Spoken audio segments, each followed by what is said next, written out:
भारतीय जनता पार्टीचा भारत माता की जय. नायलॉन मांजाबंदी झालीच पाहिजे. नायलॉन मांजाबंदी झालीच पाहिजे. भटक्या कुत्र्यांची व्यवस्था झालीच पाहिजे. नमस्कार. बुलेटिन 13 न्यूजवर एक महत्त्वाची बातमी येवल्यातून येत आहे. बातमी आहे भाजप संदर्भातली. येवला शहरातील विविध समस्याबाबत भाजपच्या वतीने येवला मुख्याधिकारी यांना निवेदन देण्यात आले. येवला शहरातील नागरिकांना विविध समस्यांना तोंड द्यावे लागत असून भटके कुत्रे तसेच येवला उपजिल्हा रुग्णालय येथे रॅबीज लसींचे इंजेक्शनाचा तुटवडा, भटक्या कुत्र्यांचा बंदोबस्त, नायलॉन मांजावर विक्री व पतंग उडवणारे यांच्यावर अतिशय कडक प्रतिबंध करून कारवाई करणे तसेच शहरातील बांधकामासंदर्भातील कागदपत्रांची होणारी दिरंगाई व इतर अनेक समस्या अशा विविध आशयाचे निवेदन यावेळी देण्यात आले. पक्षाच्या वतीने विविध पदाधिकारी व कार्यकर्ते यावेळी उपस्थित होते.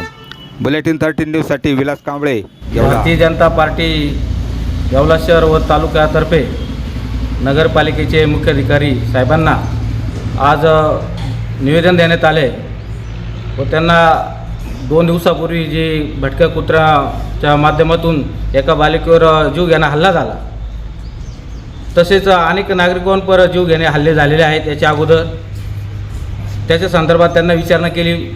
लसीची रेबीज लस आहे त्याची अडचण येते, ती रेबीज लस मोठ्या प्रमाणात कशी इथं उपलब्ध होईल.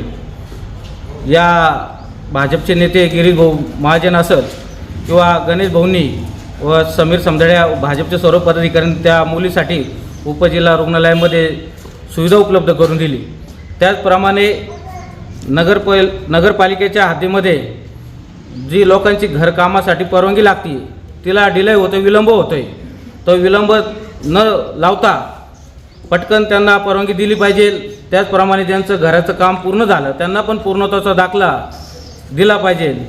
व त्याचप्रमाणे जो नायलॉन मांजाची सर्रासपणे विक्री होते आणि अनेक नागरिकांचा त्याच्यावर गंभीर इजा होते आणि त्याच्यावर लवकरात लवकर अजून कडक कशी कारवाई करता येईल, अजून कशा धाडी टाकता येईल हे नगरपालिकेने बघितलं पाहिजे. नगरपालिकेचे CO साहेब यांनी सर्व भारतीय जनता पार्टीच्या पदाधिकाऱ्यांना आश्वासित केलं आहे. हे जे भारतीय जनता पार्टीने आज ते तिन्ही मुद्दे उपस्थित केले ते पूर्ण करणार आहेत आणि ताबडतोब लस पण उपलब्ध करून द्यायचं त्याने आश्वासन दिलं आहे. गिरीश भाऊंनी पण लसीसाठी साठा पाठवून दिलेला आहे. त्याप्रमाणे लवकरात लवकर अजून जी कारवाई या तिन्ही मुद्द्यावर त्यांनी करावी अशी आम्ही मागणी केलेली आहे. आज जे निवेदन दिले भारतीय जनता पार्टीच्या वतीने त्या संदर्भात CO साहेबांनी भटके कुत्रे व नायलॉन मांजावर प्रतिबंध घालावा यासाठी आज आम्ही भारतीय जनता पार्टीच्या वतीने निवेदन दिले. तरी जे काही पशुपक्षी आणि मानवांचीसुद्धा हानी होते या मांजामुळं, तर हा मांजा खूप हानिकारक आहे. यामुळे या नायलॉन मांजावर कडक कारवाई करून जो कोणी वापरत असेल किंवा जो विकत असेल त्याच्यावर कडक कारवाई करावी हीच विनंती. जीव घेणा नायलॉन मांजा, ह्या नायलॉन मांजासाठी प्रशासनाने ते नगर परिषद असो, नगरपालिका असो किंवा पोलीस स्टेशन असो, तहसीलदार साहेब असो, प्रांत साहेब असो यांनी कंबर कसलेली आहे. अनेक ठिकाणी त्यांनी कारवाया केल्या परंतु रिझल्ट हवा तसा अजून भेटत नाही आहे. चोरी छुपे मांजेची विक्री प्रचंड प्रमाणात चालू आहे. तर आजच्या निवेदनाच्या या माध्यमातून त्यांना एक विनंती अशी आहे की त्यांनी त्यांचे गुप्त सत्र चालवावे आणि याचा ज्यांच्याकडं साठा आहे ते साठा त्यांनी पकडावा. आणि आत्ताच थोड्या वेळा पहिलीची घटना आहे की एका मुलाला 15 टाके पडले मानेवर. ही बी एक खूप दुर्दैवी घटना आहे.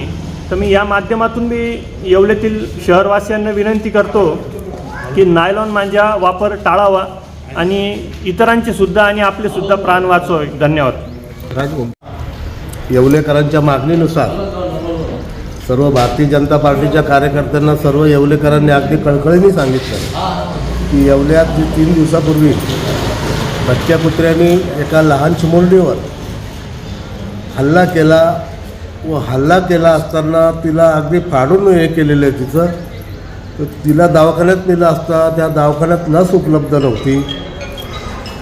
भटक्या कुत्र्यांचा बंदोबस्त, लसही उपलब्ध झाली पाहिजे त्याच्यानंतर जो नायलॉन मांजा वापरता येवल्यामध्ये काही लोक काही विकताय त्यांचा देखील येवला नगरपालिकेने येवला शहर पोलीस स्टेशनने त्याचाही बंदोबस्त केला पाहिजे.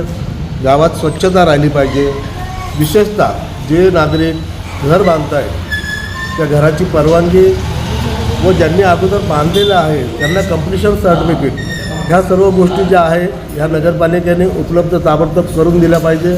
नगरपालिकेला सांगितल्यानंतर नगरपालिका असं सांगते का तो जो मनुष्य आहे कंप्लिशन सर्टिफिकेट देणारा इंजिनियर तो निफाडून अपडाऊन करतो, त्यामुळे त्याला 2 दिवस इकडं असतात, 2 दिवस अजून कुठं असतात, 2-3 दिवस ते घरी असतात. अशा प्रकारचा सर्व विषय आहे. त्यामुळे येवल्याला कोणी वालीच नाही अशी परिस्थिती झालेली आहे. त्याकरता आम्ही आत्ता निवेदन घेऊन उपसीओला येवल्यात दिलेलं आहे येवला नगरपालिकेच्या. त्यांनी आम्हाला आश्वासित केलेलं आहे की आम्ही या गोष्टीचा त्वरित बंदोबस्त करतो. बंदोबस्त न झाल्यास आम्ही 2 दिवसांनी परत रस्ता रोको आंदोलन नगरपालिकेसमोरच करणार आहोत अशी त्यांना विनंती वजा सूचना देतो आम्ही.